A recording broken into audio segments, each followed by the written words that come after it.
Buenas, bienvenidos al canal de YouTube de Portal Educa Los Pedroches. Este sería el segundo vídeo del tema 2, un viaje para chuparse los dedos de cuarto de primaria de lengua de la editorial Anaya. El texto y sus propiedades. Nos dice aquí que un texto es una oración o conjunto de oraciones organizadas en párrafos relacionadas entre sí y que comunican algo. Importante. ¿Qué es una oración? Una oración sería un conjunto de palabras relacionadas entre sí y que comunican algo. ¿De acuerdo? Este texto de aquí arriba está compuesto por diferentes párrafos. Cada párrafo está separado de otro por un punto y aparte. Y dentro de un párrafo tenemos oraciones, que están separadas entre sí por puntos y seguido. Cada oración está relacionada con la siguiente. ¿De acuerdo? De una oración a otra hay cierta coherencia, porque una oración está unida a la otra.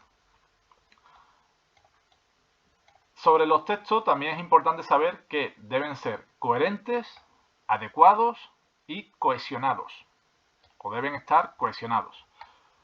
La coherencia nos dice que un texto debe estar ordenado y guardar relación entre sí. Es decir, las oraciones o párrafos de un texto deben estar ordenados y guardar relación entre sí. ¿Qué quiere decir eso? Por ejemplo, si nos mandan una redacción sobre lo que hemos hecho a lo largo de un día, la coherencia estaría en comenzar escribiendo sobre lo que hemos hecho por la mañana, continuamos por lo que hemos hecho por la tarde y finalmente por la noche.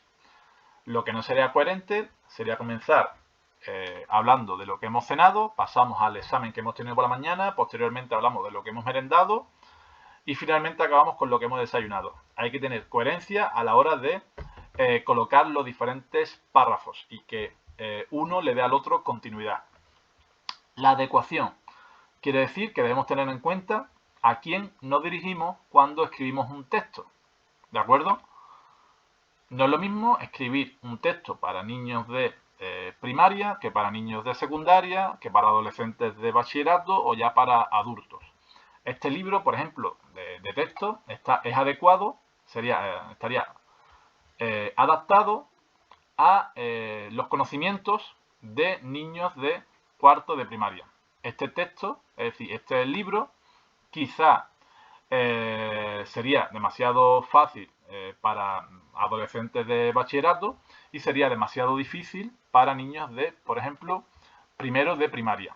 ¿De acuerdo? Entonces, la adecuación consiste en eso, en que un texto debe ser adecuado, debe adaptarse al público al que va dirigido, ¿vale? A las personas a las que se dirige. Finalmente, el concepto de cohesión, que es un pelín más complicado, pero es bastante fácil.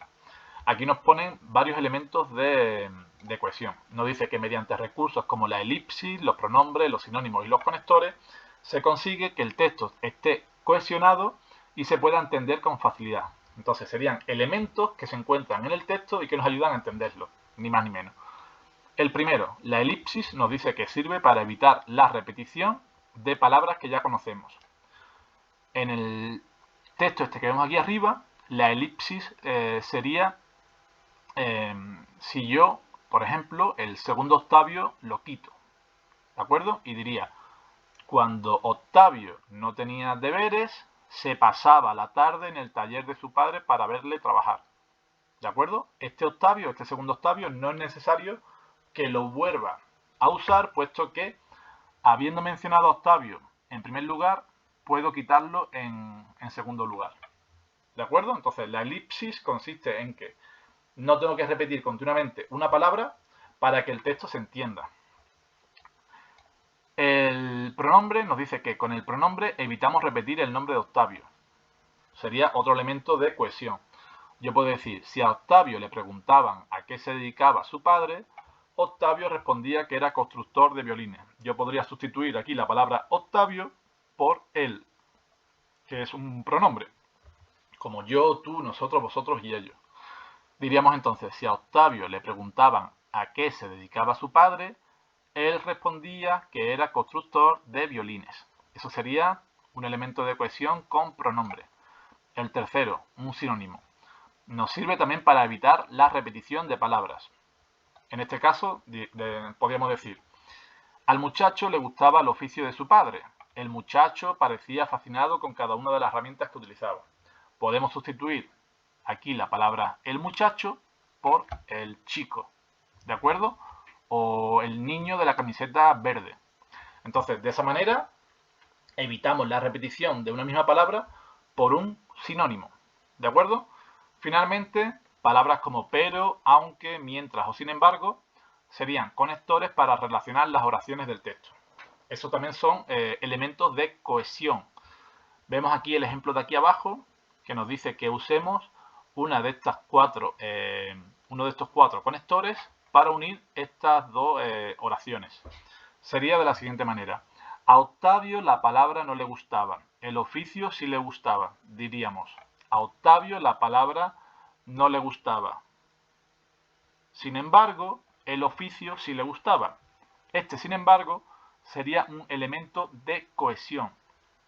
En el de abajo, Octavio observaba a su padre, trabajaba en el taller, pondríamos Octavio observaba a su padre mientras trabajaba en el taller. ¿De acuerdo? Hay muchos elementos de cohesión que, bueno, que ya se irán viendo poco a poco.